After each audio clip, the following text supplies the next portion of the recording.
একটি দল, নতুন দল, ছাত্রদের দল, যাদের আমরা সফলতা কামনা করি, উজ্জ্বল ভবিষ্যৎ কামনা করি, রাজনৈতিক অভিজ্ঞতা অর্জনের জন্য আমরা পরামর্শ দিচ্ছি। তারা দাবি করছে মৌলিক সংস্কার না হলে, বিচার না হলে তারা নির্বাচন করবে না। তারা বলছে ওই নির্বাচন কমিশন থাকলে নির্বাচন করবে না। তারা বলছে পরিস্থিতি ঠিক না হলে নির্বাচন করবে না।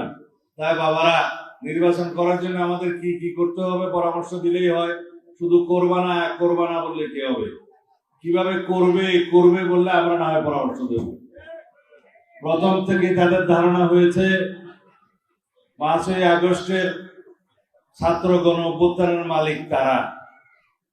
বাবারা, এই আইডিয়া তো শেখ মুজিবের আইডিয়া। শেখ হাসিনা বলতো মুক্তিযুদ্ধের চেতনার পুরোটাই ওরা হচ্ছে কন্ট্রাক্টর। মুক্তিযুদ্ধের চেতনা বিক্রি করতে করতে করতে আওয়ামী লীগ শেষ পর্যন্ত মুক্তিযুদ্ধের মতো করেই তাদেরকে বাংলার মানুষ বাইর করে দিচ্ছে। এই চেতনা বিক্রি করবেন না।